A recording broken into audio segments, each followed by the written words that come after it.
Okay. तर आपण आता इलास्टिक लिमिट बघणार आहोत. इलास्टिक लिमिट म्हणजे काय? सपोज ही बॉडी आहे.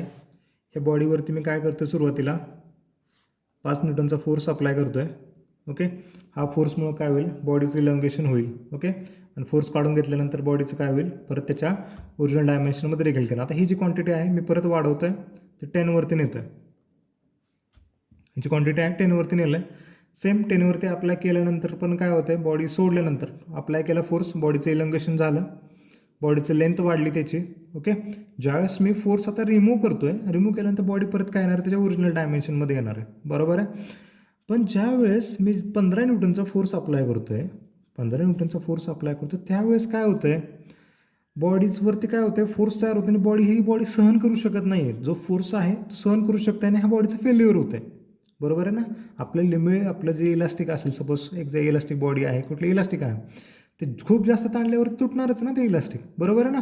म्हणजेच काय, ज्यावेळेस मी 15 न्यूटनचा फोर्स अप्लाय करतो त्यावेळेस बॉडीचं फेल्युअर होईल किंवा बॉडीचं काय होणार आहे? परत ओरिजिनल डायमेन्शनमध्ये आपली बॉडी येणार नाही. बरोबर आहे ना.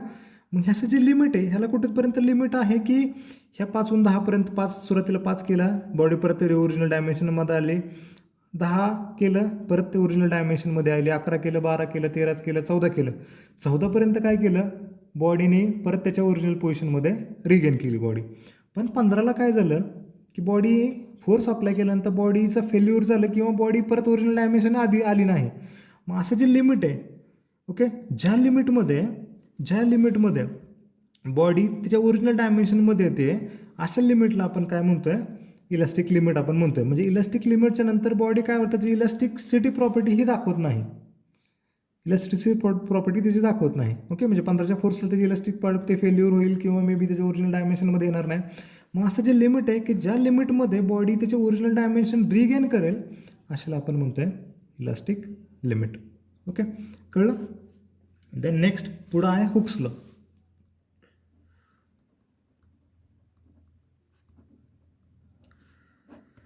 आता हुक्स लॉ काय सांगतोय? हुक्स म्हणजे एक सायंटिस्ट आहे, त्यांनी केलेला लॉ आहे. तर त्याने काय सांगितलं आहे? त्याच्या सांगण्यानुसार तो काय सांगतोय? Within elastic limit the stress produced on the body, within elastic limit stress produced in the body is directly proportional to the strain. Stress आपण सिग्मा या लेटरने डिनोट करतो, स्ट्रेन आपण या नावाने डिनोट करतो. ओके. सो आता आपण याच्यामध्ये बघूयात. ओके. म्हणजे काय सांगतोय? Stress is directly proportional to कुठं? Within elastic limit. इलास्टिक लिमिटमध्ये जर बॉडी असेल, म्हणजे फोर्स आपण इलास्टिक लिमिट अप्लाय केला तर बॉडी काय दाखवेल? Stress is directly proportional. म्हणजे जर इलास्टिक लिमिटच्या बाहेर गेलं तर हे जे आहे तर तो शो करणार आहे, ती बॉडी ती शो करणार नाही. बरोबर आहे. आता ह्याला मी सिम्प्लिफाय करतो आहे. आपण जसं stress is equal to capital E into E. हा जो ई आहे प्रोपोर्शनलिटी कॉन्स्टंट किंवा ह्यालाच आपण म्हणतो मॉड्युलस ऑफ इलास्टिसिटी.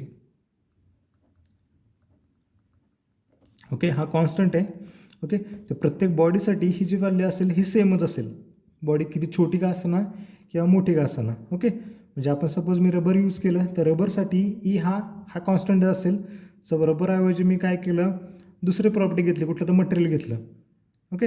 तर मटेरियलसाठी ई हा छोटी असू दे क्वांटिटी किंवा मोठी असू दे, मोठ्या प्रमाणात असू दे, त्याचा ई हा त्या बॉडीसाठी हा थ्रूआउट हा सेम असेल. ओके. ह्याला आपण म्हणतो आहे. सो आपण याच्यावरनं काय नाही लिहू? Stress is equal to E into E. So E is equal to stress upon strain. Okay. आपण हे आपल्या न्यूमेरिकलमध्ये हे वापरणार आहोत. ओके. क्लिअर? नंतर ना आपण पुढे बघणार आहोत. आता याचं जर युनिट जर बघायला गेलं तर स्ट्रेसचं युनिट आहे Newton per mm². Okay. स्ट्रेसचं unit आपण मागच्या वेळेस बघितलं आहे. आपलं आता स्ट्रेन राहिलेलं होतं, स्ट्रेनचं युनिट. स्ट्रेन हे काय आहे? Delta L upon L. ह्याचं ह्याचं लेंथ खालच्याचं पण असणार आहे. ओके. हे कॅन्सल होईल. म्हणजे ह्या स्ट्रेनला कुठलंही युनिट नाही आहे, ही युनिट लेस क्वांटिटी आहे. कळतं ना याच्यावरून? हे कॅन्सल झालं त्यामुळे ही युनिटलेस क्वांटिटी आहे. सो ह्या स्ट्रेसचं पण युनिट काय असेल, न्यूटन पर mm². सॉरी, ईचं, कॅपिटल ईचं, मॉड्युलस ऑफ इलास्टिसिटीचं, त्याचं पण युनिट काय असेल, न्यूटन पर mm². ओके, ठीक आहे. आता आपण दुसरे काही कॉन्स्टंट बघणार आहोत, ते आपल्या न्यूमरिकलसाठी फक्त आपल्याला लागणार आहेत. तेव्हा न्यूमरिकलच्या पॉईंट ऑफ व्ह्यूने ते लक्षात घ्या. ओके, पहिलं त्याच्यामध्ये आहे मॉड्युलस ऑफ रिजिडिटी.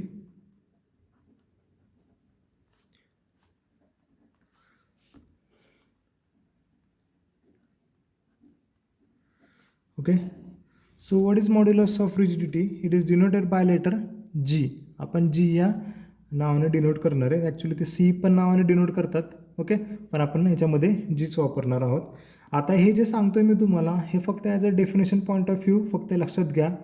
ओके, याचं डेरिवेशन करून आपल्याला कुठेही नाही, त्यांनी आपल्याला डायरेक्टली दिलेलं आहे की मॉड्युलस ऑफ रिजिडिटी म्हणजे काय. आणि न्यूमरिकल जेव्हा सॉल्व करणार आहोत आपण, तेव्हा जीची व्हॅल्यू हे आपल्याला गिवन असणार आहे. Okay, so what is modulus of rigidity? It is the ratio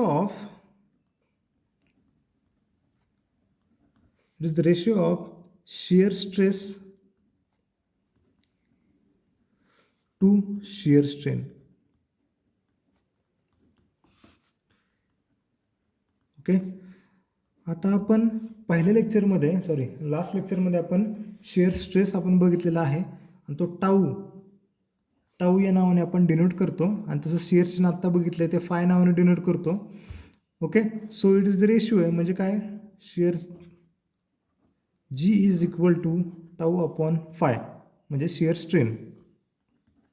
okay, हे एवढं पुरतं फक्त लक्षात ठेवा. आपण डायरेक्टली न्यूमरिकलमध्ये हे वापरणार आहोत. तसंच bulk modulus,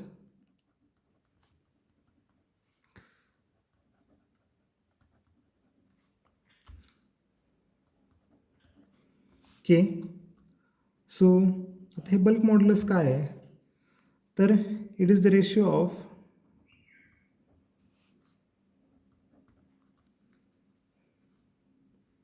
it is denoted by letter K, capital K. It is the ratio of direct stress किंवा stress upon stress to volumetric strain.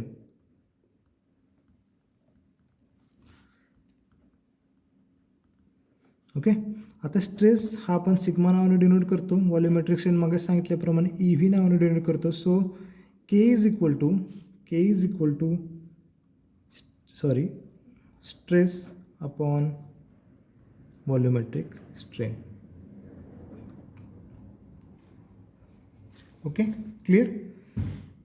Then next, आता न्यूमेरिकलच्या बेसिससाठी आपण चेंज इन डायमेन्शन बघणार आहेत. न्यूमेरिकल पॉईंट ऑफ व्ह्यू लागणार आहे आपल्याला, याचं कुठं एक्झाममध्ये विचारत नाहीत.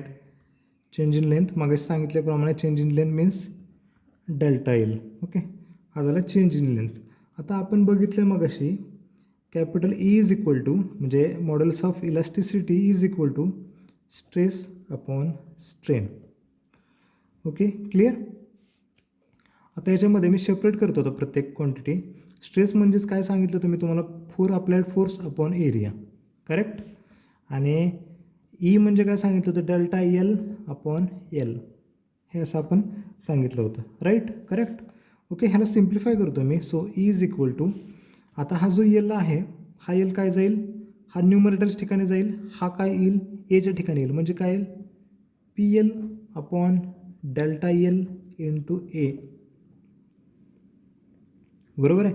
हा डिनोमिनेटरचा डिनोमिनेटर आहे, म्हणजे काय झालं, न्यूमरेटरच्या ठिकाणी जाणार, हा डिनोमिनेटर आहे, मग हा त्याच्या ठिकाणी राहिला, मग ते असं झालं.